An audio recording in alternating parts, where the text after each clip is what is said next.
어차피 죽을 노인네한테 비싼 약 쓰면 뭐해. 완전 돈 낭비야.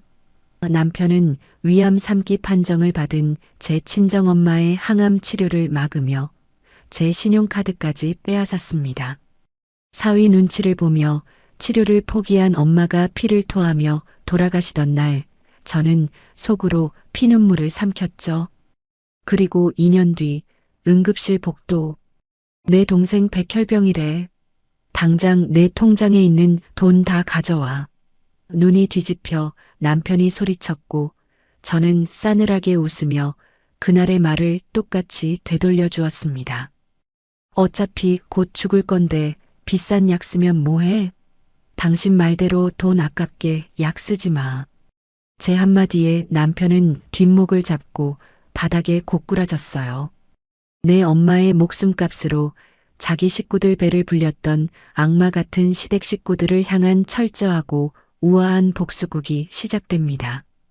사연이 시작하기 전 좋아요와 구독을 눌러주세요.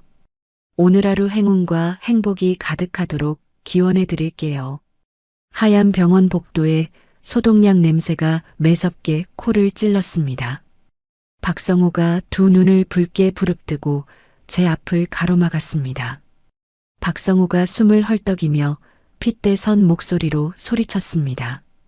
야, 이지원, 너 당장 그 돈 안 내놔. 내 동생 지영이 지금 당장 숨 넘어가게 생겼는데 너는 뻔뻔하게 서서 뭐 하는 짓이야. 빨리 내 통장 내놓으라고. 저는 바닥에 시선을 고정하다가 천천히 고개를 들어 박성호의 얼굴을 똑바로 쳐다보았습니다. 내가 왜, 내 피 같은 돈을 내가 왜 내놓는데? 그건 내 돈이야. 내가 밤낮 없이 일해서 번 내 돈이라고. 박성호가 주먹을 꽉 쥐고 제 어깨를 거칠게 밀쳤습니다. 이 독한 것, 네가 그러고도 사람이야? 피도 눈물도 없는 기집애. 우리 지영이 지금 당장 무균실 안 들어가면 죽어. 약값만 수천만 원이라고. 네가 몰래 숨겨둔 그 돈 당장 은행 가서 다 뽑아와. 안 그러면 나한테 죽을 줄 알아. 제가 박성호의 손을 차갑게 쳐내며 한 걸음 뒤로 물러섰습니다. 손대지 마. 당신 동생 박지영이 아파서 쓰러진 걸 왜 나한테 와서 난리야? 당신이 예전에 내 얼굴에 대고 똑똑히 말했잖아. 기억 안 나? 박성호가 당황한 얼굴로 입술을 파르르 떨었습니다. 뭐, 갑자기 무슨 헛소리야. 지금 당장 사람 목숨이 왔다 갔다 하는데 돈 몇 푼이 문제야? 너 당장 돈 안 가져와. 제가 입꼬리를 비틀어 올리며 박성호의 귀에 대고 또렷하게 말했습니다. 가망도 없는 환자한테 비싼 약 써봤자 밑 빠진 독에 물 붓기라며? 어차피 죽을 병인데 수천만 원 쓰는 건 헛돈 날리는 거라며. 당신 말대로 돈 아까우니까 비싼 약 절대로 쓰지 마. 박성호의 두 눈이 금방이라도 튀어나올 듯 커졌습니다. 박성호가 입을 떡 벌리고 꺽꺽거리는 소리를 냈습니다. 너 지금 제정신이야? 내 동생이 죽어간다는데 내 주둥이에서 그게 나올 소리냐고. 제가 차가운 시선으로 박성호의 붉어진 얼굴을 내려다보았습니다. 왜? 산 사람은 살아야지. 당신 동생 살리자고 우리 집 기둥 뽑을 일 있어? 돈 아깝게 약 쓰지 마. 당신이 우리 불쌍한 엄마, 우리 엄마 김말순 씨한테 했던 그 끔찍한 말, 내가 토씨 하나 안 틀리고 그대로 돌려주는 거야. 이제 당신도 똑같이 피눈물 흘려봐.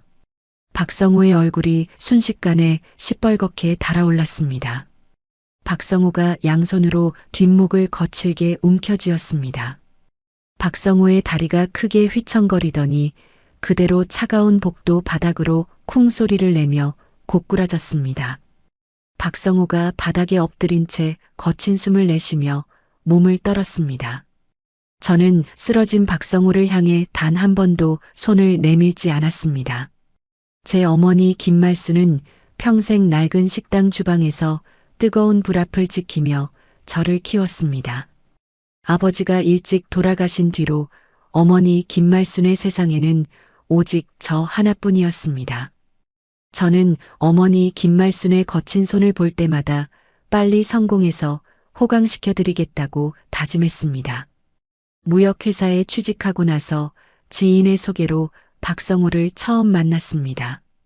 박성호는 항상 구두 굽이 닳도록 신고 다녔고 데이트를 할 때도 비싼 식당은 절대 가지 않았습니다. 저는 박성호의 그런 모습이 무척 성실하고 알뜰하다고 생각했습니다. 박성호가 낡은 지갑에서 쿠폰을 꺼내 계산하는 모습을 보며 미래를 함께할 수 있는 믿음직한 사람이라고 믿었죠. 결혼식을 올리고 신혼집에 들어간 첫날이었습니다. 박성호가 안방 침대에 걸터 앉아 진지한 얼굴로 제게 손을 내밀었습니다. 여보, 이지원. 이제 우리는 한 이불 덮고 자는 부부잖아. 집안 돈 관리는 가장인 내가 싹 다 할 테니까 당신 월급 통장 나한테 다 넘겨. 내가 알아서 불려줄게. 제가 눈을 동그랗게 뜨고 박성호를 바라보며 물었습니다. 뭐라고? 내 월급 통장을 통째로 다 달라고? 우리 결혼하기 전에는 각자 돈 관리하면서 생활비만 반씩 합치기로 약속했잖아. 갑자기 말이 왜 달라져? 박성호가 미간을 찌푸리며 목소리를 높였습니다. 아따, 참 말 많네. 부부 사이에 내 돈이 어디 있어. 다 우리 돈이지. 내가 숫자에도 밝고 돈도 잘 모으니까 그냥 묻지도 말고 나한테 싹 다 맡겨. 당신은 매달 내가 주는 생활비 받아서 얌전히 집안 살림이나 똑바로 해. 저는 옥신각신하기 싫어서 순순히 제 월급 통장과 도장을 박성호의 손에 쥐어주었습니다. 그때는 그 선택이 제 삶을 지옥으로 밀어넣을 줄은 꿈에도 몰랐습니다. 박성호는 제 월급을 모두 가져가면서도 생활비는 늘 턱없이 부족하게 주었습니다. 제가 마트에서 과일 하나를 사려고 해도 박성호가 영수증을 확인하며 잔소리를 쏟아냈습니다. 어느 날 어머니 김말순에게서 다급한 전화가 걸려왔습니다. 어머니 김말순이 배를 부여잡고 앓는 소리를 냈습니다. 아이고 지원아, 엄마 배가 너무 아프다. 창자가 다 끊어지는 것 같아. 나 좀 살려다오. 저는 겉옷도 제대로 챙겨 입지 못하고 어머니 김말순을 모시고 큰 병원으로 달려갔습니다. 의사가 무거운 얼굴로 제게 검사 결과를 내밀었습니다. 의사가 차트를 가리키며 낮은 목소리로 말했습니다. 보호자분, 마음 단단히 먹으셔야겠습니다. 어머니 위암 3기입니다. 암 덩어리가 커서 당장 입원시키고 제일 독하고 강한 약으로 당장 치료에 들어가야만 합니다. 저는 눈앞이 새하얘지고 다리에 힘이 풀려 주저앉았습니다. 어머니 김말순이 병상에 누워 초점 없는 눈으로 천장만 바라보았습니다. 저는 눈물을 닦아내며 가장 좋은 약과 치료법을 밤새워 찾았습니다. 신약으로 치료하면 부작용도 적고 희망이 있다는 이야기를 들었습니다. 저는 집으로 달려가서 거실 소파에 앉아 텔레비전을 보는 박성호 앞에 섰습니다. 제가 두 손을 모으고 떨리는 목소리로 박성호에게 말했습니다. 여보, 우리 엄마 위암 3기래. 당장 입원해서 좋은 신약으로 치료를 받아야 산대. 당신이 가지고 있는 내 통장, 내가 처녀적부터 안 먹고 안 입고 모아둔 내 돈 있잖아. 그거 우리 엄마 병원비로 당장 좀 써야겠어. 제발 통장 좀 줘. 박성호가 텔레비전 리모컨을 탁자에 신경질적으로 던졌습니다. 박성호가 자리에서 벌떡 일어나며 소리쳤습니다. 뭐야? 당신 제정신이야. 미쳤어? 그 신약 주사 한 번 맞는데 몇백만 원이나 한다며.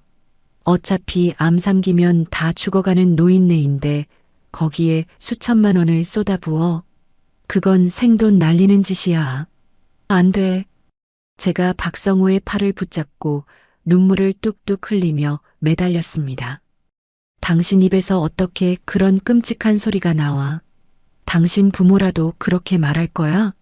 당신 돈 달라는 것도 아니고 내가 일해서 번 내 돈으로 내 엄마 살리겠다는데 당신이 무슨 권리로 막아?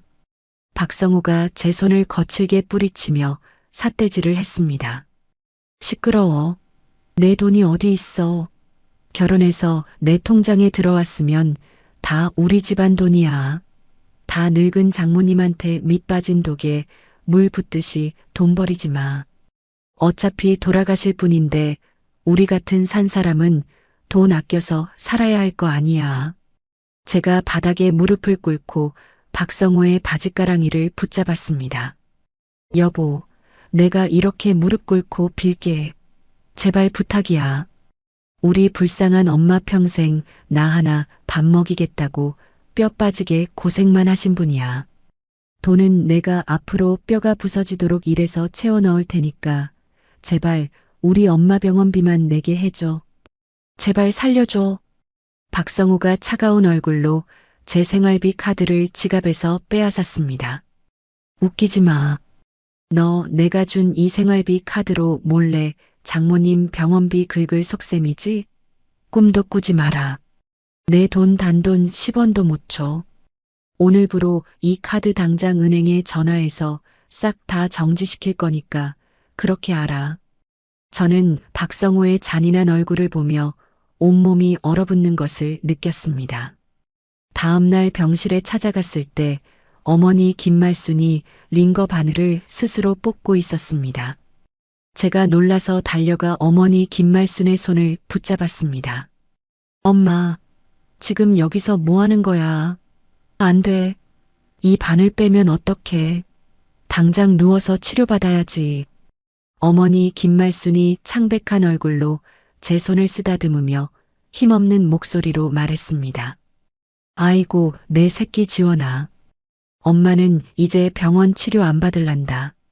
다 늙어 빠진 몸뚱이 살아서 얼마나 더 호강하겠다고 너희들 생돈을 쓰겠니. 엄마는 다 살았으니 괜찮다. 제가 엉엉 소리내어 울며 어머니 김말순의 가슴에 얼굴을 묻었습니다. 엄마, 제발 그런 무서운 소리 좀 하지 마. 돈 걱정은 하나도 하지 마. 내가 이 집 저 집 다니면서 빚을 져서라도 내 장기를 팔아서라도 우리 엄마 무조건 살려낼 거니까 제발 살자, 응? 어머니 김말순이 제 머리를 쓰다듬으며 조용히 눈물을 흘렸습니다. 엄마가 어제 전화기 너머로 박서방이 너한테 고함치는 소리 다 들었다. 아침에는 내 시어머니 이춘자가 전화와서는 늙으면 다 순리대로 죽는 거니까 젊은 애들 돈 뺏지 말라고 하더라. 나 살자고 내 귀한 딸 부부 매일 싸우는 꼴. 엄마는 죽어도 못 본다. 빨리 짐 싸라. 그냥 집으로 갈란다. 저는 박성호가 제 생활비를 끊고 신용카드까지 정지시켰다는 사실에 아무것도 할 수 없었습니다. 돈이 없어서 제 어머니 김말순을 살리지 못한다는 무력감에 숨이 막혀왔습니다. 일반 병실에서 진통제 하나에 의지한 채 고통에 몸부림치는 어머니 김말순을 지켜봐야만 했습니다. 어머니 김말순이 밤새 피를 토하며 신음할 때도 박성호는 집 거실에서 코를 골며 잠을 잤습니다. 어머니 김말순의 호흡이 하루가 다르게 옅어졌습니다. 저는 매일 밤 좁은 보조 침대에 웅크려 앉아 어머니 김말순의 마른 손을 쥐고 밤을 새웠습니다. 박성호는 병실에 코빼기도 비치지 않았습니다. 어머니 김말순이 핏기가 하나도 없는 입술을 달싹이며 제 손을 꽉 쥐었습니다. 지원아, 애미가 미안하다. 제가 왈칵 쏟아지는 눈물을 소매로 닦아내며 어머니 김말순의 가슴에 얼굴을 묻었습니다. 엄마, 제발 그런 소리 하지 마. 내가 꼭 살려낼 거야. 어머니 김말순이 힘없는 손으로 제 머리카락을 느릿느릿 쓰다듬었습니다. 다 부질없다. 박서방이랑 싸우지 말고 넌 내 살 길 찾아야지. 제가 고개를 강하게 가로저으며 어머니 김말순의 어깨를 끌어안았습니다. 엄마 없이 나 혼자 어떻게 살아? 나보고 어쩌라고 자꾸 포기하는 소리를 해. 어머니 김말순의 눈꼬리를 타고 탁한 눈물이 주르륵 흘러내렸습니다. 애미가 돈이 없어서 우리 딸 고생만 시켰어. 나 죽거든 박서방한테 굽히지 말고 당당하게 살아라. 제가 어머니 김말순의 두 뺨을 감싸 쥐고 큰 소리로 오열했습니다. 엄마 눈 감지 마. 나 혼자 두고 가면 절대 안 돼. 어머니 김말순이 마지막 힘을 쥐어짜듯 제 손등을 토닥였습니다. 울지 마라 내 딸. 밥 잘 챙겨 먹고. 그 말을 끝으로 어머니 김말순의 고개가 옆으로 힘없이 툭 떨어졌습니다. 기계에서 길고 날카로운 경고음이 병실 안을 가득 채웠습니다. 제가 어머니 김말순의 어깨를 미친 듯이 흔들며 비명을 질렀습니다. 엄마, 눈 좀 떠봐. 의사 선생님 빨리 와주세요. 의사와 간호사들이 병실로 뛰어들어와 어머니 김말순의 가슴을 압박했습니다. 저는 병실 구석에 주저앉아 두 손을 모으고 제발 살려달라고 빌고 또 빌었죠. 하지만 의사가 이내 손을 멈추고 제게 고개를 숙였습니다. 운명하셨습니다. 저는 바닥을 주먹으로 내리치며 목이 터져라 어머니 김말순을 불렀습니다. 어머니 김말순은 투병 6개월 만에 제대로 된 약 한 번 써보지 못하고 고통 속에서 눈을 감았습니다. 장례식장 지하에는 무거운 향냄새가 가득 배어 있었습니다. 저는 상복을 입고 어머니 김말순의 영정사진 앞에서 넋을 잃고 앉아 있었습니다. 박성호가 검은 양복을 입고 완장을 찬 채 상주 자리에 섰습니다. 박성호는 조문객이 올 때마다 과장된 표정으로 눈물을 훔치며 훌쩍거렸습니다. 조문객이 돌아가자마자 박성호가 제 곁으로 다가와 툭툭 쳤습니다. 이지원, 손님들 식사 제대로 나가는지 주방에 가서 확인해. 밥값 많이 나오니까 반찬 너무 많이 담지 말라고 하고. 제가 텅 빈 눈으로 박성호를 올려다보며 이를 꽉 깨물었습니다. 우리 엄마 가는 길이야. 밥값 아깝다는 소리가 지금 입에서 나와? 박성호가 미간을 구기며 주변 눈치를 힐끗 살폈습니다. 목소리 낮춰. 내가 틀린 말했어? 장례식 비용도 다 내 돈에서 나가는 거잖아. 너도 정신 차리고 조의금 봉투나 잘 챙겨. 박성호가 제 말을 무시하고 구석에 있는 조의금 함으로 다가갔습니다. 박성호는 돈 봉투를 꺼내어 두께를 만져보며 입맛을 다셨습니다. 시어머니 이춘자가 검은색 옷을 입고 화려한 화장을 한 채 장례식장으로 들어왔습니다. 시누이 박지영도 굽이 높은 구두를 신고 이춘자의 뒤를 따라 들어왔습니다. 이춘자가 영정사진 앞에 향을 하나 꽂고는 곧바로 손을 털며 제게 다가왔습니다. 이춘자가 혀를 끌듯 차며 제 등을 손바닥으로 쳤습니다. 아이고 지원아. 산 사람은 살아야지. 사돈 어른도 고생 안 하고 순리대로 잘 가셨다. 제가 주먹을 꽉 쥐고 바닥만 노려보며 아무 대답도 하지 않았습니다. 박지영이 피곤하다는 듯 기지개를 켜며 의자에 털썩 주저앉았습니다. 아우 피곤해. 오빠 나 밥 좀 줘. 여기 육개장 맛 없다던데 배달시켜 먹으면 안 돼? 박성호가 박지영의 어깨를 주물러주며 다정하게 말했습니다. 지영아 피곤하지. 밤새지 말고 너는 엄마 모시고 일찍 집에 가서 쉬어. 오빠가 알아서 할게. 이춘자가 탁자 위에 놓인 수육을 젓가락으로 뒤적이며 투덜거렸습니다.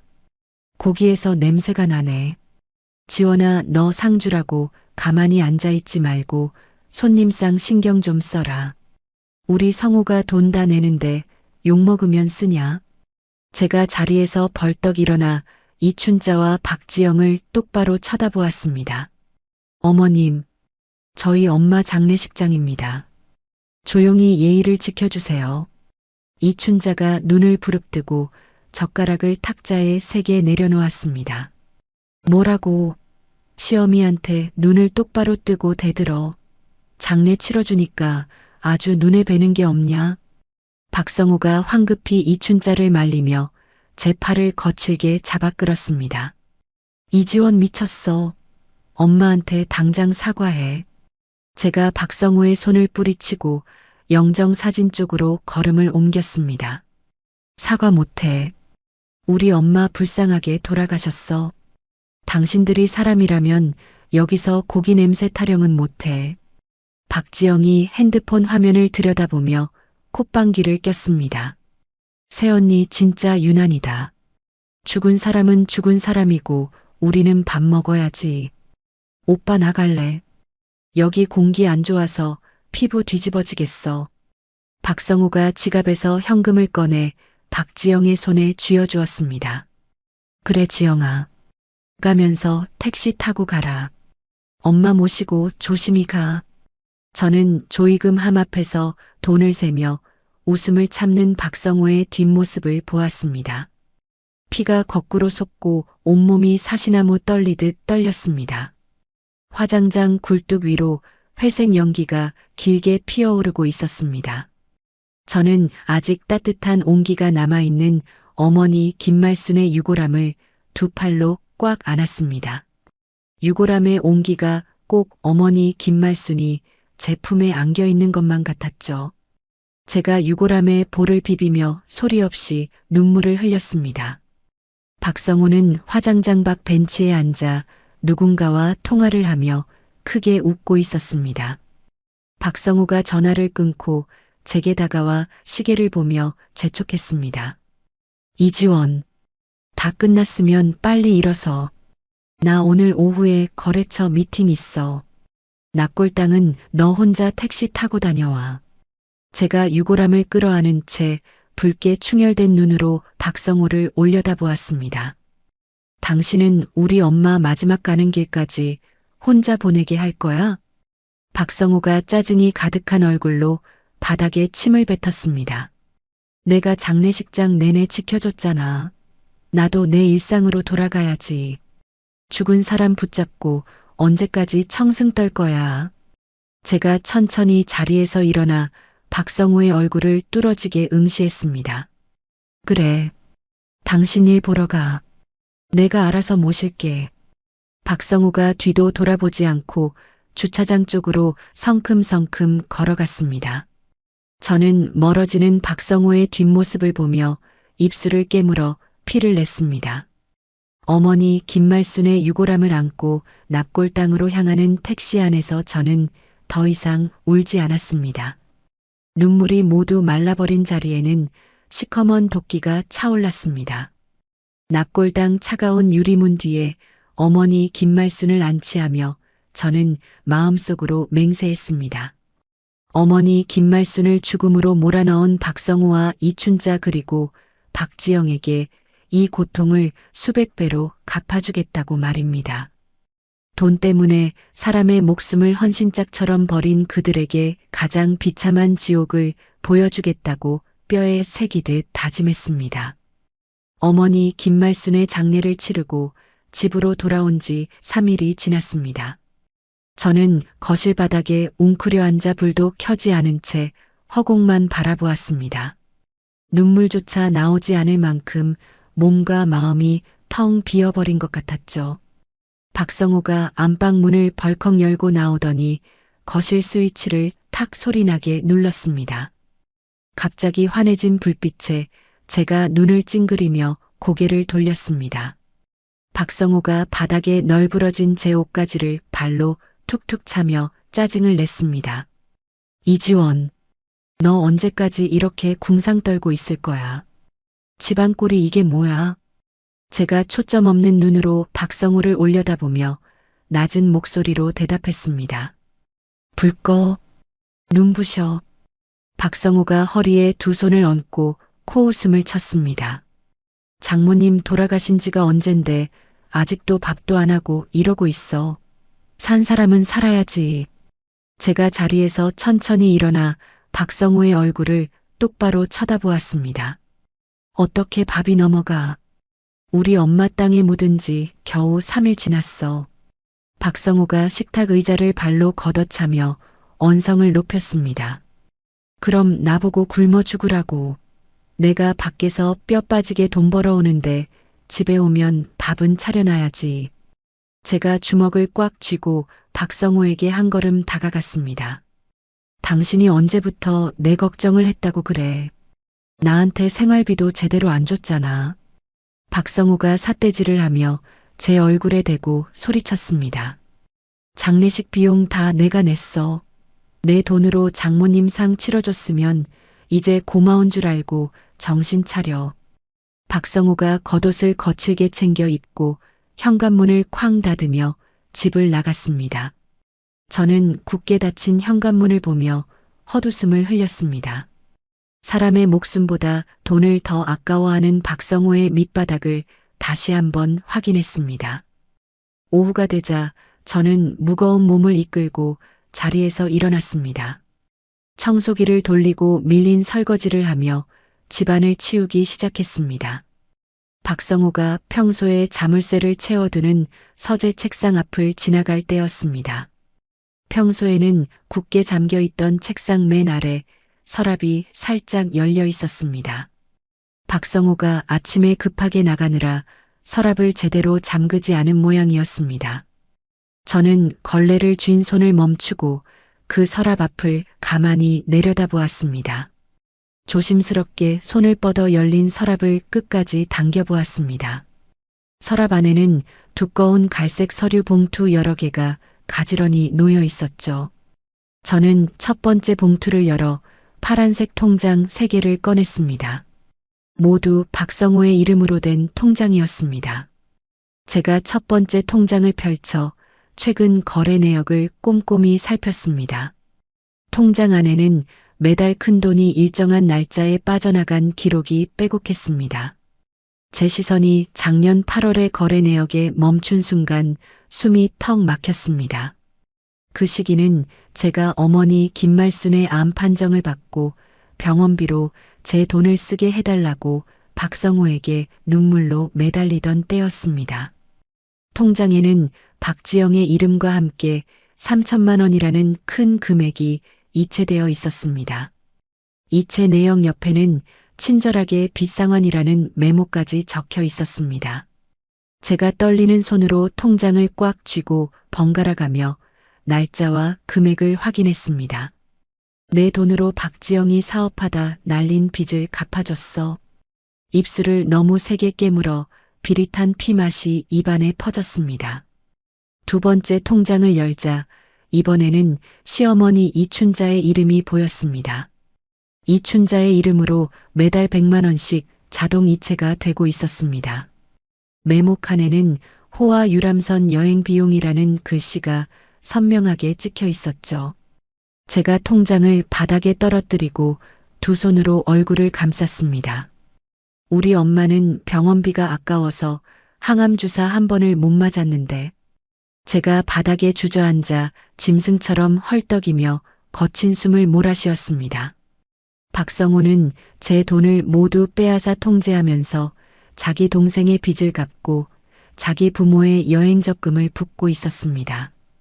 어머니 김말순이 병상에서 고통받으며 죽어갈 때 박성호는 제 등 뒤에서 자기 식구들 배를 불리느라 바빴던 것입니다. 얼굴에 뜨거운 열이 오르고 심장이 터질 것처럼 쿵쾅거렸습니다. 당장 박성호의 회사로 쫓아가 멱살을 잡고 통장을 얼굴에 집어 던지고 싶었습니다. 하지만 저는 눈을 질끈 감고 주먹으로 맨바닥을 세게 내리쳤습니다. 지금 화를 내고 따져봐야 박성호는 뻔뻔하게 발뺌하며 남은 재산마저 숨겨버릴 것이 뻔했습니다. 저는 바닥에 떨어진 통장들을 주워 원래 있던 갈색 봉투 안에 똑같이 넣었습니다. 그리고 컴퓨터를 켜서 사람들이 많이 모이는 법률 상담 게시판에 접속했습니다. 익명으로 글을 쓸 수 있는 공간에 제 억울한 사연을 하나하나 적어 내려갔습니다. 제가 키보드를 두드리며 화면에 글을 남겼습니다. 남편이 제 돈을 빼앗고 친정엄마 병원비를 주지 않아 어머니가 돌아가셨습니다. 그런데 시가 식구들에게는 몰래 큰 돈을 썼습니다. 당장 이혼하고 내 돈을 전부 되찾고 싶습니다. 글을 올리고 1시간이 채 지나지 않아 쪽지 하나가 도착했습니다. 쪽지에는 전화번호와 함께 김 변호사라는 이름이 적혀 있었습니다. 저는 망설임 없이 핸드폰을 들어 그 번호로 전화를 걸었습니다. 수화기 너머로 차분하고 낮은 목소리가 들렸습니다. 김 변호사입니다. 이지원 씨 맞으십니까? 제가 마른 침을 꿀꺽 삼키고 떨리는 목소리로 입을 열었습니다. 네. 제가 게시판에 글을 올렸습니다. 당장 남편을 고소하고 돈을 찾고 싶어요. 김 변호사가 작게 한숨을 쉬며 대답했습니다. 이지원 씨, 지금 감정적으로 남편에게 이혼을 요구하면 박성호는 남은 돈까지 전부 현금으로 빼돌릴 겁니다. 제가 핸드폰을 꽉 쥐고 다급하게 물었습니다. 그럼 제가 이 억울한 일을 당하고 가만히 있어야 하나요? 김 변호사가 단호한 목소리로 끊어서 말했습니다. 싸울 준비를 하라는 겁니다. 오늘 본 통장 내역과 이체 기록을 전부 사진으로 찍어두세요. 제가 서랍을 다시 열며 김 변호사의 말에 귀를 기울였습니다. 김 변호사가 덧붙여 설명했습니다. 박성호가 이지원 씨를 완전히 얕보도록 내버려 두세요. 남편 앞에서는 멍청하고 말 잘 듣는 아내처럼 행동해야 합니다. 제가 붉어진 눈시울을 닦아내며 이를 악물었습니다. 남편이 안심할 때까지 기다리라는 말씀이군요. 김 변호사가 차분하게 동의했습니다. 맞습니다. 증거를 하나하나 모으고 이지원 씨 명의의 돈을 벌며 힘을 키우세요. 때가 오면 제가 합법적으로 모든 것을 빼앗아 드리겠습니다. 전화를 끊고 저는 서랍 안의 서류들을 모두 핸드폰 사진으로 남겼습니다. 사진을 다 찍은 뒤에는 봉투와 서랍을 처음 본 그대로 완벽하게 닫아두었습니다. 저는 화장실로 가서 찬물로 얼굴을 씻어내며 거울 속에 비친 제 눈빛을 보았습니다. 눈물 자국은 사라지고 차가운 분노만이 선명하게 남아 있었죠. 저녁 시간이 되어 도어록 번호 누르는 소리가 들렸습니다. 박성호가 집 안으로 들어오며 코를 킁킁거렸습니다. 이제야 사람 사는 집 같네. 된장찌개 끓였어? 제가 주방에서 국자를 내려놓고 박성호를 향해 다정하게 웃어 보였습니다. 당신 배고플 텐데 빨리 손 씻고 와. 밥 차려줄게. 박성호가 만족스러운 표정으로 고개를 끄덕이며 화장실로 향했습니다. 저는 박성호의 뒷모습을 보며 속으로 서늘하게 웃었습니다. 박성호는 제가 완전히 기가 꺾여 자기 소나기에 들어왔다고 믿는 눈치였습니다. 그날 저녁 밥상은 제가 박성호를 무너뜨리기 위해 준비한 첫 번째 연극의 무대였습니다. 박성호는 제가 순순히 된장찌개를 차려내자 흡족한 표정으로 숟가락을 들었습니다. 박성호가 두부를 입에 넣으며 제게 고개를 끄덕였습니다. 이지원, 이제야 철이 좀 들었네. 밥상 차려놓고 기다리는 게 아내의 도리야. 제가 박성호의 빈 물잔에 보리차를 채워주며 다정하게 웃었습니다. 당신이 밖에서 고생하는데 내가 집에서 잘해야지. 박성호가 콧방귀를 뀌며 된장찌개 국물을 후루룩 들이켰습니다. 그래. 장모님 일은 안타깝게 됐지만 어쩔 수 없는 거였잖아. 내 돈으로 치른 장례식이었으니까 이젠 잊고 우리 식구한테 잘해. 제가 주먹을 꽉 쥐었지만 얼굴에는 미소를 유지한 채 고개를 끄덕였습니다. 알았어. 나도 마음 추스르고 당신한테 더 신경 쓸게. 박성호가 만족스러운 얼굴로 밥 한 그릇을 뚝딱 비워냈습니다. 저는 박성호가 눈치채지 못하게 철저히 복종하는 척을 시작했습니다. 밤이 깊어 박성호가 안방에서 코를 골며 잠들 때까지 기다렸습니다. 제가 조심스럽게 안방 문을 열고 박성호의 침대 머리맡으로 다가갔습니다.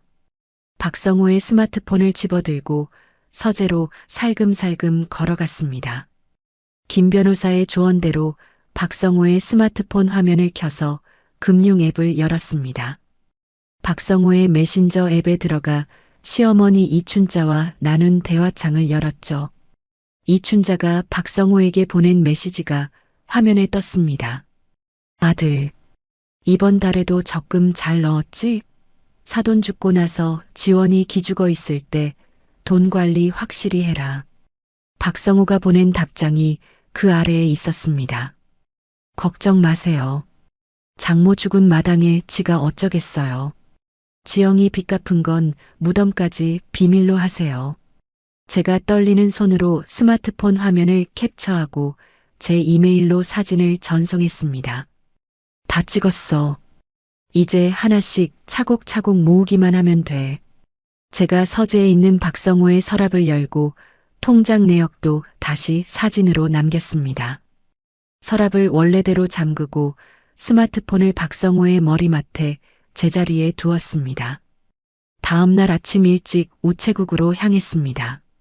어머니 김말순이 제 이름으로 들어놓았던 5천만 원짜리 생명보험 증서를 가방에서 꺼냈습니다. 어머니 김말순은 살아생전 제게 혹시 모를 일에 대비해 보험을 하나 들어두었다고 말했습니다. 저는 창구 직원에게 서류를 내밀고 보험금을 청구했습니다. 직원이 서류를 꼼꼼히 살피고 나서 제 통장으로 5천만 원을 입금해 주었습니다. 제가 통장에 찍힌 잔액을 보며 창구 앞 의자에 잠시 앉아 눈을 감았습니다. 엄마가 남겨준 이 돈으로 나 꼭 다시 일어설게. 저는 이 사실을 박성호가 절대 알지 못하게 통장을 새로 만들었습니다. 제 이름으로 통장을 만들면 박성호가 또 돈을 빼앗을까봐 두려웠습니다. 그래서 고향에서 함께 자란 절친한 친구 수진이에게 전화를 걸었습니다. 수진이가 걱정스러운 목소리로 전화를 받았습니다. 지원아, 장례식 끝나고 얼굴도 못 봤는데 괜찮아? 제가 심호흡을 하고 차분한 목소리로 대답했습니다. 수진아, 나 사업 하나 시작할 건데 내 이름 좀 빌려주라. 수진이가 잠시 침묵하더니 다급하게 물었습니다. 박서방이 또 무슨 짓을 했어? 너한테 돈 내놓으래? 제가 고개를 저으며 수진이에게 그간의 일들을 짧게 설명했습니다. 나 박성호한테서 내 돈 다 찾고 이혼할 거야. 그 전에 내 힘으로 돈을 벌어야 해. 내 이름으로 사업하면 그 자식이 돈 냄새를 맡고 가만히 안 둘 거야. 수진이가 단호한 목소리로 대답했습니다. 내 이름 써. 명예 빌려주는 거 하나도 안 어려워. 내가 다 도와줄게. 수진이의 도움으로 저는 수진이 명의의 사업자 등록증을 냈습니다. 과거 무역회사에서 일했던 경험을 살려 해외 직구 대행과 온라인 쇼핑몰을 구상했습니다. 어머니 김말순이 남겨준 5천만 원은 든든한 종잣돈이 되었습니다. 집안일을 완벽하게 끝내고 박성호가 출근한 낮 시간 동안 저는 미친 듯이 일했습니다. 거실 한쪽 구석에 작은 노트북을 펴놓고 물건을 올리고 고객 문의에 답했습니다. 박성호가 퇴근하기 30분 전이면 노트북을 옷장 깊숙이 숨겨두었습니다. 박성호가 집에 들어오면 저는 앞치마를 두르고 저녁을 차려내며 순종적인 아내 행세를 했죠. 여보, 오늘 하루도 고생 많았어. 찌개 따뜻할 때 빨리 먹어. 박성호가 제가 내민 수건으로 얼굴을 닦으며 흐뭇한 표정을 지었습니다. 이지원, 넌 역시 집안일 체질이야. 내가 돈 벌어오니까 넌 편하게 집에서 살림이나 해. 제가 박성호의 등에 대고 조용히 대답했습니다. 응, 당신 말대로 집안일 열심히 할게. 박성호는 제가 집에서 노트북으로 돈을 벌고 있다는 사실을 전혀 눈치채지 못했습니다. 한 달이 지나고 제 쇼핑몰 첫 달 정산금이 수진이 통장에 들어왔습니다. 200만 원이라는 돈이 찍힌 화면을 보며 저는 왈칵 눈물을 쏟았습니다. 내 손으로 번 돈이야. 내가 다시 일어설 수 있어. 저는 김 변호사 사무실을 찾아가서 증거 자료와 사업 계획을 보여주었습니다. 김 변호사가 제 자료를 훑어보고 고개를 끄덕였습니다. 잘하고 계십니다. 이지원 씨, 지금처럼 남편 앞에서는 절대 티내지 마세요. 박성호가 빼돌린 돈의 행방을 끝까지 추적해야 합니다. 제가 굳은 표정으로 김 변호사를 똑바로 바라보며 대답했습니다. 걱정 마세요.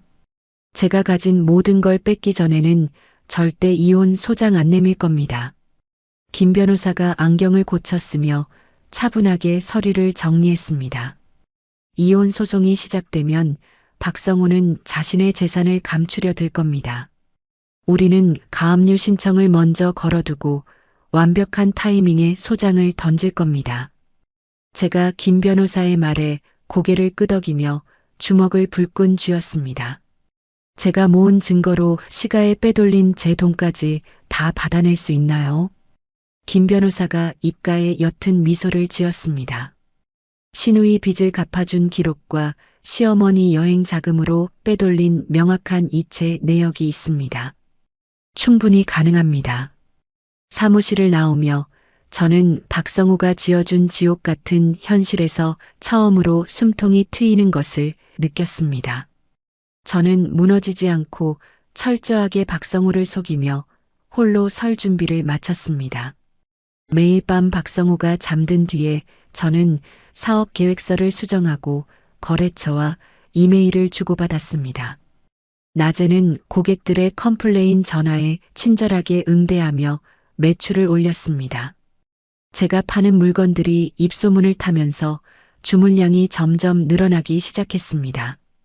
저는 이 지옥 같은 집구석을 벗어나기 위한 완벽한 동아줄을 단단하게 쥐었습니다. 2년의 시간이 쏜살같이 흘렀습니다.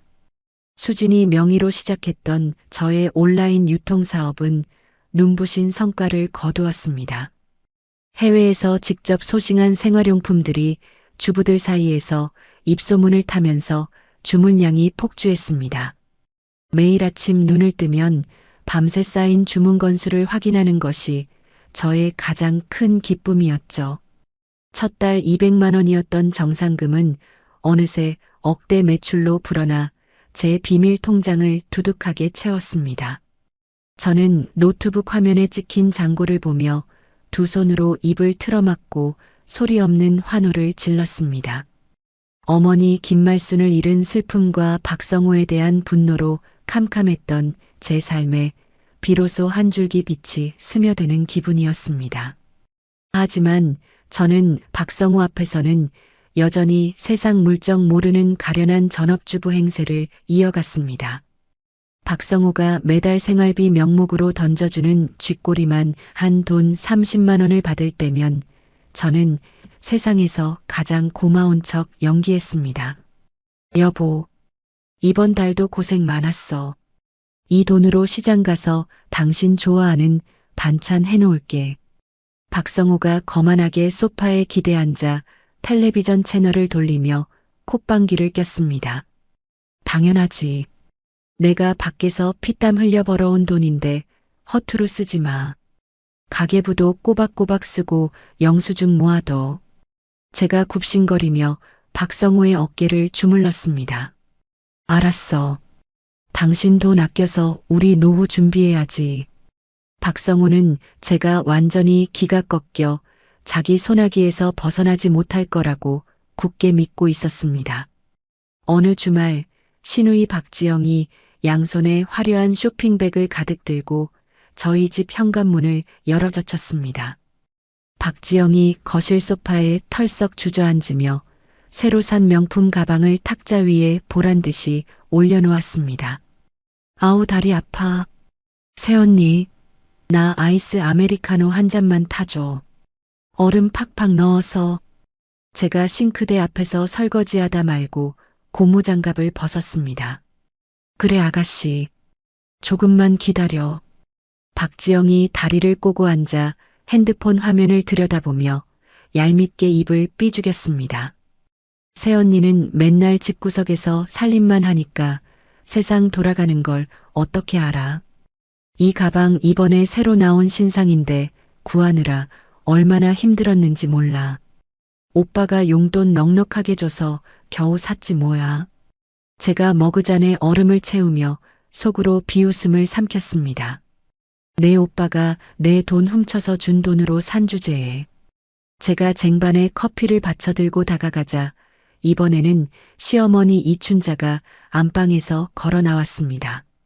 이춘자가 혀를 끌듯 차며 제 아래 위로 눈길을 흘겼습니다. 너는 꼴이 그게 뭐냐? 남편이 뼈 빠지게 돈 벌어오면 집에서 단장이라도 하고 있어야지. 친정도 없는 주제에 우리 집구석에 엎드려 살려면 눈치껏 행동해. 제가 커피잔을 탁자 위에 조심스럽게 내려놓으며 고개를 숙였습니다. 네 어머님, 제가 더 신경 쓸게요. 이춘자가 소파에 앉아 박지영의 명품 가방을 쓰다듬으며 활짝 웃었습니다. 아이고 우리 딸 가방 예쁘네. 성우가 동생 챙기는 건 역시 끔찍해. 저는 그들의 오만한 태도에 더 이상 상처받지 않았습니다. 오히려 그들이 저를 얕잡아 볼수록 제 복수의 날은 더욱 완벽해질 테니까요. 저는 속으로 콧노래를 부르며 조용히 주방으로 돌아와 남은 설거지를 마쳤습니다. 그래, 마음껏 비웃어. 조만간 그 가방 바닥에 내팽개치고 울고불고 매달리게 해줄 테니까. 며칠 뒤 저는 김 변호사의 사무실을 다시 찾았습니다. 김 변호사가 책상 위에 두꺼운 서류 봉투 하나를 올려놓았습니다. 이지원 씨, 부탁하신 이혼 소장과 재산분할 청구 목록 초안입니다. 박성호 씨가 빼돌린 자금에 대한 증빙 자료도 완벽하게 첨부했습니다. 제가 서류를 받아들고 첫 장부터 꼼꼼히 읽어 내려갔습니다. 김 변호사가 안경을 밀어 올리며 차분한 목소리로 설명을 덧붙였습니다. 지금 당장 법원에 제출해도 승소할 확률이 매우 높습니다. 박성호 씨 명의의 아파트와 예금 채권에 대한 가압류 신청도 준비를 마쳤습니다. 제가 서류를 테이블 위에 내려놓으며 김 변호사를 향해 단호하게 고개를 끄덕였습니다. 감사합니다. 이제 완벽한 타이밍만 잡으면 되겠네요. 사무실을 나선 저는 부동산으로 향했습니다.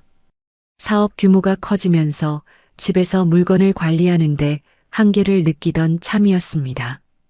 저는 수진이의 도움을 받아 제 몫의 정상금으로 작지만 깔끔한 오피스텔 하나를 계약했습니다. 이곳은 제 새로운 사무실이자 이혼 후 제가 살아갈 안식처가 될 곳이었습니다. 오피스텔 창밖으로 내다보이는 탁 트인 풍경을 보며 저는 크게 심호흡을 했습니다. 이제 정말 끝이 보여. 조금만 더 참으면 돼. 그 길로 저는 어머니 김말순이 잠들어 계신 납골당으로 향했습니다. 어머니 김말순의 환하게 웃는 영정사진 앞에 새하얀 국화꽃 다발을 조심스럽게 내려놓았습니다. 제가 유리문에 이마를 맞대고 조용히 속삭였습니다. 엄마, 나 이제 다 준비됐어. 엄마 목까지 악착같이 살아남았어. 조만간 그 인간들 바닥까지 끌어내리고 시원하게 복수할게. 그러니까 거기서는 아프지 말고 나 지켜봐줘. 납골당을 나서는 제 발걸음은 그 어느 때보다 가볍고 단단했습니다. 저는 박성호가 지어놓은 허울뿐인 감옥 안에서 완벽한 독립의 열쇠를 쥐고 있었습니다. 폭풍이 몰아치기 전 가장 고요하고 눈부신 평화가 제 곁에 머물고 있었습니다. 제가 법원에 이혼 소장을 접수할 완벽한 날짜만 저울질하고 있던 어느 늦은 밤이었습니다. 안방에서 요란하게 박성호의 핸드폰 벨소리가 울렸습니다. 제가 잠자리에서 뒤척이며 눈을 비비자 박성호가 황급히 전화를 받았습니다. 엄마. 무슨 일인데 이 시간에 전화를 뭐. 박성호가 침대에서 스프링처럼 튕겨 일어나며 소리를 질렀습니다. 제가 놀라서 상체를 일으키며 박성호를 쳐다보았습니다. 지영이가 피를 토하고 쓰러졌다고. 지금 어느 병원이야? 박성호가 바지를 허둥지둥 꿰어 입으며 제게 소리쳤습니다. 야, 이지원. 지영이 쓰러져서 응급실 갔대. 빨리 옷 입어. 저는 옷장에 걸어둔 겉옷을 대충 걸치고 박성호를 따라 병원으로 달렸습니다. 응급실 앞에는 시어머니 이춘자가 바닥에 주저앉아 짐승처럼 울부짖고 있었습니다. 이춘자가 헝클어진 머리를 쥐어뜯으며 박성호의 바짓가랑이를 붙잡았습니다.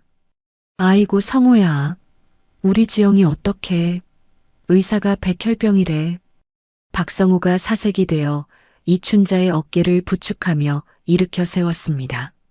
엄마 진정해. 백혈병이라니. 그게 무슨 소리야. 의사가 차트를 들고 나와 굳은 얼굴로 가족들을 향해 다가왔습니다. 의사가 숨을 깊게 내쉬며 무거운 목소리로 입을 열었습니다. 급성 백혈병입니다. 당장 무균실로 옮기시고 골수 이식을 준비하셔야 합니다. 치료비와 입원비가 만만치 않을 텐데 서두르셔야 합니다.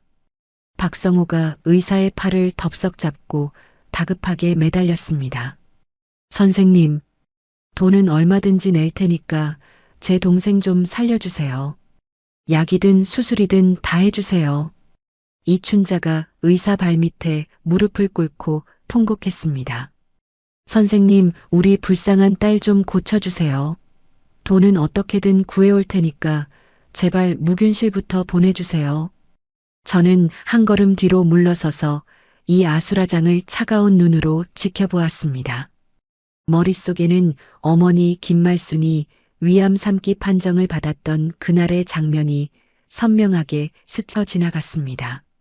제가 살려달라고 빌었을 때 박성호는 가망 없다며 돈 아깝다고 소리쳤었죠.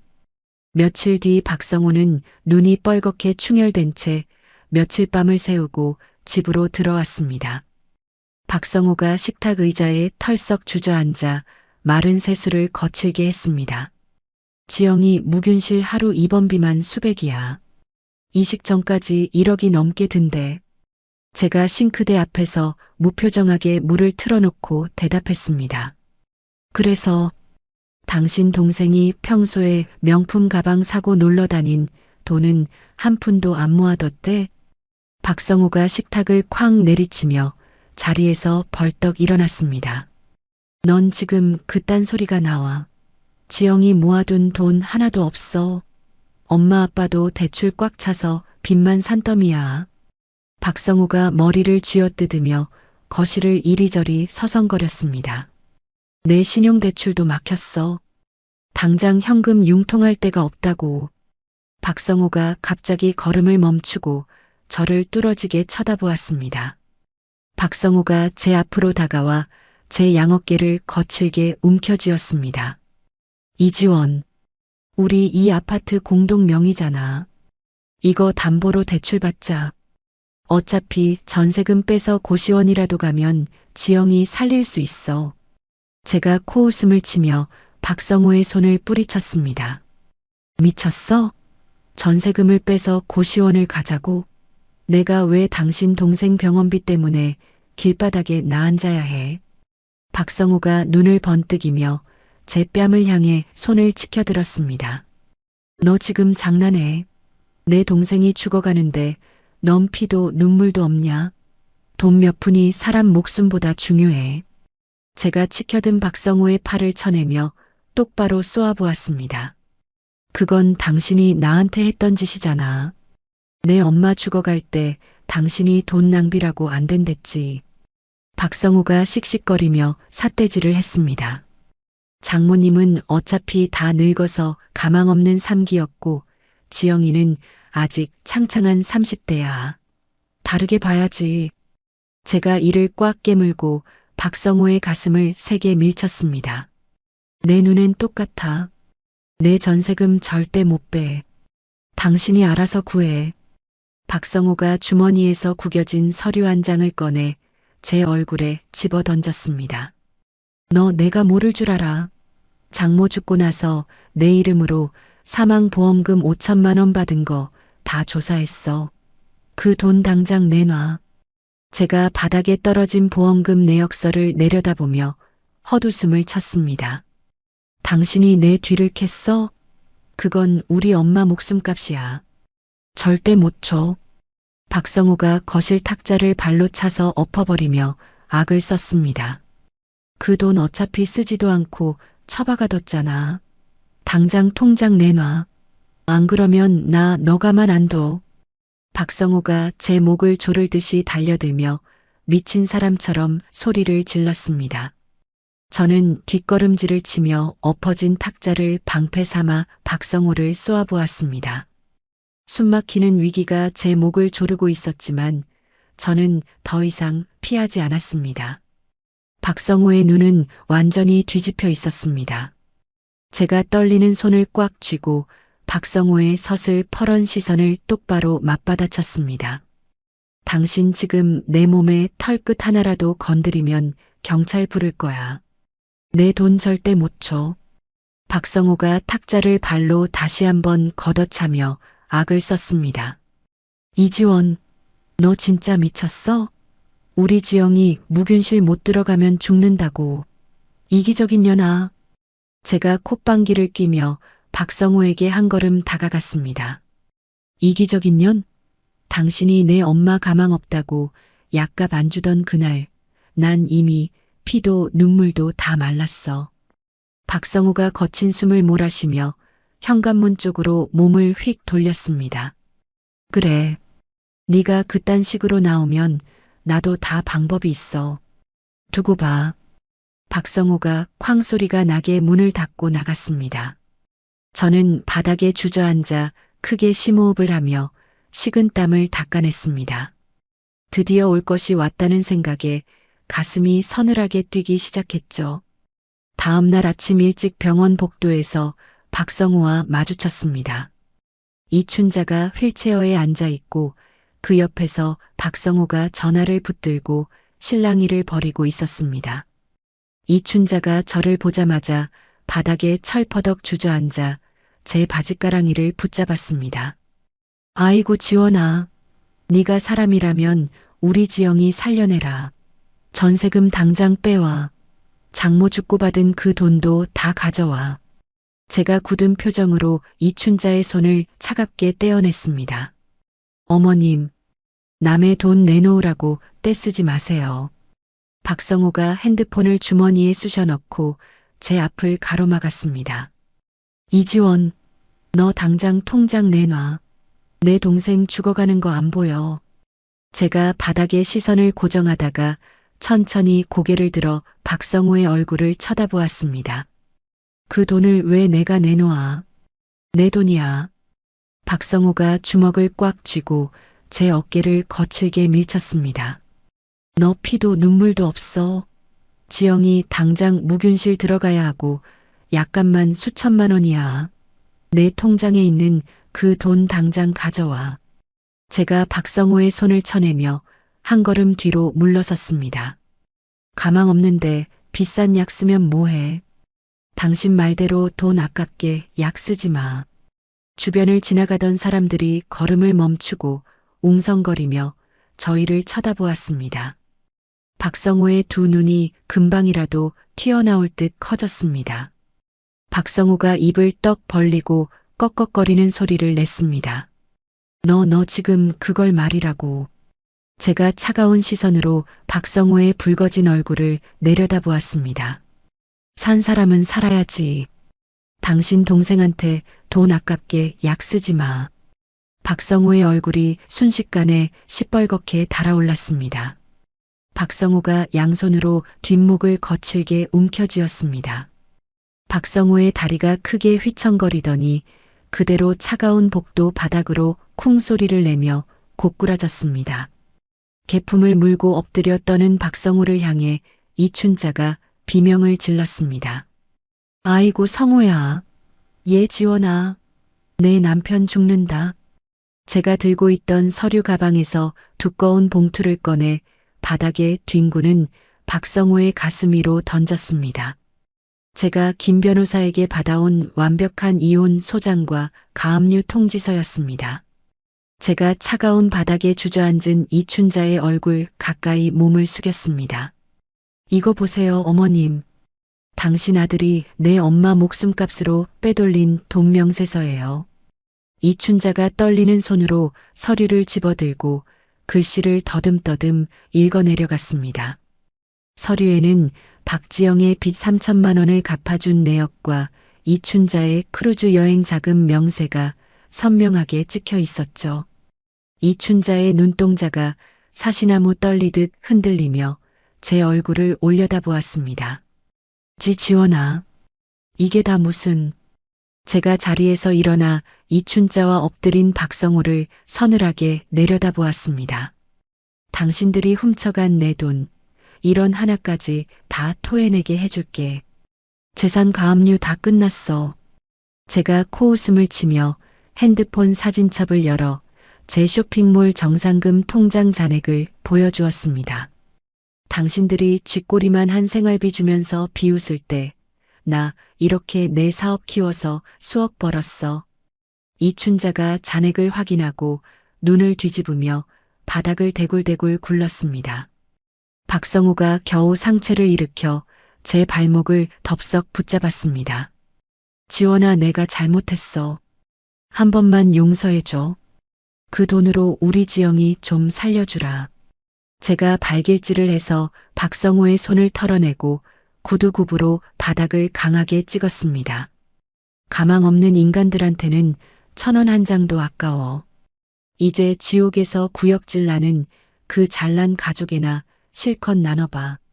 저는 뒤도 돌아보지 않고 당당하게 병원 복도를 걸어나갔습니다. 제 뒤로 박성호의 오열과 이춘자의 절망 섞인 비명이 병원 복도 전체를 쩌렁쩌렁 울렸습니다. 수년 동안 제 가슴을 짓누르던 거대한 바위 덩어리가 마침내 산산조각 나는 순간이었습니다. 법원의 판결문이 제 손에 들어왔습니다. 이혼 소송은 저의 완벽한 승리로 끝이 났죠. 판사는 박성호를 유책 배우자로 지목하며 거액의 위자료를 선고했습니다. 박성호가 제 돈을 몰래 빼돌려 시가 식구들에게 쓴 정황도 모두 횡령으로 인정되었습니다. 박성호는 저에게 훔쳐간 돈을 이자까지 쳐서 물어내야만 했습니다. 재산 분할에서도 저는 제 몫을 온전히 지켜냈습니다. 결국 박성호는 빈털터리가 되어 길거리로 쫓겨났습니다. 이춘자는 살던 집을 헐값에 팔고 보증금이 싼 낡은 월세방으로 짐을 옮겼습니다. 치료비를 감당하지 못한 박지영은 허름한 요양병원으로 옮겨졌습니다. 제 사무실 문이 거칠게 열리며 꾀죄죄한 모습의 박성호가 들어왔습니다. 박성호가 제 책상 앞으로 달려와 무릎을 꿇고 두 손을 싹싹 빌었습니다. 지원아, 내가 진짜 잘못했어. 나 지금 당장 밥 먹을 돈도 없어. 제가 서류를 보던 눈을 들어 박성호를 차갑게 내려다보았습니다. 여기 함부로 들어오면 안 돼. 당장 나가. 박성호가 제 구두 끝에 이마를 비비며 눈물을 뚝뚝 흘렸습니다. 우리 엄마 월세 낼 돈이 없어서 길바닥에 나앉게 생겼어. 지영이는 진통제 맞을 돈도 없어서 매일 아프다고 소리질러. 제발 1,000만 원만 빌려주라. 제가 의자를 뒤로 밀고 일어나 박성호의 손을 발로 쳐냈습니다. 가망 없는 인간들한테 비싼 약 쓰지 말라며. 당신 동생한테 돈 아깝게 약 쓰지 마. 박성호가 옷소매로 콧물을 닦으며 바닥에 엎드려 통곡했습니다. 내가 미쳤었어. 장모님한테 한 짓 내가 다 벌 받는 거야. 제발 사람 하나 살려준다 치고 돈 좀 융통해줘. 제가 책상 위에 있던 법원 판결문을 집어 박성호의 얼굴에 던졌습니다. 당신들이 내 엄마 목숨값으로 훔친 돈이나 빨리 토해내. 법원에서 횡령한 돈 갚으라고 판결 나왔잖아. 박성호가 구겨진 종이를 부여잡고 엉엉 울었습니다. 돈이 어딨어? 집 팔아서 병원비 내고 남은 게 하나도 없는데 어떻게 갚아? 제가 박성호의 귀에 대고 또렷하게 말했습니다. 그럼 평생 빚쟁이로 살아. 길거리에서 쓰레기를 주워서라도 내 돈 갚아. 제가 책상 위에 있던 전화기 수화기를 들고 버튼을 눌렀습니다. 여기 경비실이죠. 제 사무실에 무단 침입자가 있습니다. 당장 와서 끌어내 주세요. 박성호가 놀라서 제 바짓가랑이를 잡으려 손을 뻗었습니다. 지원아, 너 진짜 이럴 거야. 그래도 우리 부부였잖아.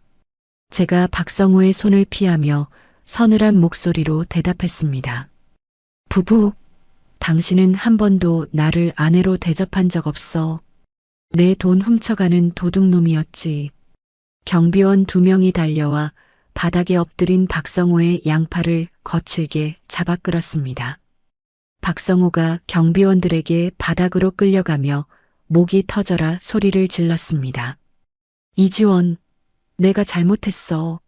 제발 나 좀 살려줘. 저는 닫히는 문을 보며 차가운 헛웃음을 흘렸습니다. 사무실 안이 다시 고요해졌습니다. 저는 새로 매입한 제 상가 건물 맨 위층에서 한강을 내려다보았습니다. 온라인 유통사업이 크게 자리를 잡으면서 저는 이 낡은 상가를 통째로 샀습니다. 아래층은 쇼핑몰 물건을 쌓아두는 창고로 쓰고 위층은 제 전용 사무실로 꾸몄죠. 수진이 명의로 시작했던 사업자 등록도 모두 제 이름으로 깨끗하게 바꿨습니다. 제 이름 3글자가 뚜렷하게 박힌 사업자 등록증을 보면 마음이 든든했습니다. 제가 투명한 유리잔에 붉은 와인을 따르고 창가에 섰습니다. 수진이에게서 축하 전화가 걸려왔습니다. 수진이가 밝고 들뜬 목소리로 소리쳤습니다. 지원아, 건물주 된 거 진짜 축하해. 이혼 서류도 완전히 정리됐다며. 제가 와인 잔을 가볍게 흔들며 환하게 웃었습니다. 응, 이제 법적으로도 완벽한 남남이야. 내 이름도 내 돈도 전부 다 되찾았어. 수진이가 안도의 한숨을 내쉬며 다정하게 말했습니다. 진짜 고생 많았어. 너 혼자 그 큰 건물 관리하기 안 힘들어? 제가 한강의 야경을 눈에 담으며 편안하게 대답했습니다. 직원들 새로 다 뽑았어. 창고 관리하는 사람도 오고 배송팀도 따로 꾸려서 괜찮아. 주말에 비싼 식당 예약해도 내가 크게 한턱 낼게. 전화를 끊고 저는 와인을 한 모금 머금었습니다. 입안에 퍼지는 달콤하고 쌉싸름한 맛이 저에게 찾아온 완벽한 자유를 확인시켜 주었습니다. 과거의 족쇄를 모두 끊어내고 오롯이 저 혼자만의 힘으로 일어선 밤이었습니다. 주말 아침이 밝았습니다. 저는 평소에 입지 않던 화사한 노란색 원피스를 꺼내 입었습니다. 거울 앞에서 밝게 웃는 연습을 하고 발걸음도 가볍게 집을 나섰습니다. 어머니 김말순이 잠들어 계신 납골당 안에는 따뜻한 아침 햇살이 비치고 있었습니다. 제가 유리문 앞에 서서 시들어진 국화를 빼고 새로 사온 분홍색 장미 다발을 꽂았습니다. 어머니 김말순의 영정사진 속 얼굴이 오늘따라 더 환하게 웃고 있었습니다. 제가 유리문에 손바닥을 대고 조용히 속삭였습니다. 엄마, 나 이제 하나도 안 슬퍼. 매일매일 밥도 잘 먹고 돈도 많이 벌어. 사진 속 어머니 김말순을 향해 제가 눈을 맞추며 또박또박 말했습니다. 돈 걱정하지 말고 당당하게 살라던 엄마 유언나 완벽하게 지켰어. 박성호랑 이춘자는 자기들이 지은 죗값 톡톡히 치르고 있어. 제가 가방에서 부드러운 수건을 꺼내 유리문에 묻은 먼지를 정성스럽게 닦아냈습니다. 타인의 피눈물을 빼앗고 이기적으로 산 사람들은 결국 파멸하게 되어 있어. 엄마가 위에서 나 지켜준 덕분이야. 제가 뒤로 한 걸음 물러서서 어머니 김말순을 향해 깊이 고개를 숙였습니다. 이제 남의 눈치 안 보고 오직 나 이지원으로 당당하게 살게. 자주 올 테니까 걱정하지 말고 푹 쉬어. 납골당을 나서는 저의 어깨 위로 눈부신 봄 햇살이 쏟아져 내렸습니다. 저는 고개를 들어 맑고 파란 하늘을 오랫동안 바라보았습니다. 가끔 창밖의 한강 야경을 보며 생각합니다. 만약 그때 제가 남편의 뻔뻔함에 무너져 계속 바보처럼 끌려다녔다면 제 삶은 어떻게 되었을까요? 아마 평생을 시가 식구들의 종노릇을 하며 엄마를 지키지 못했다는 죄책감 속에서 서서히 시들어갔을 겁니다. 하지만 저는 슬픔에 먹히는 대신 두 발로 당당히 일어서는 길을 택했습니다.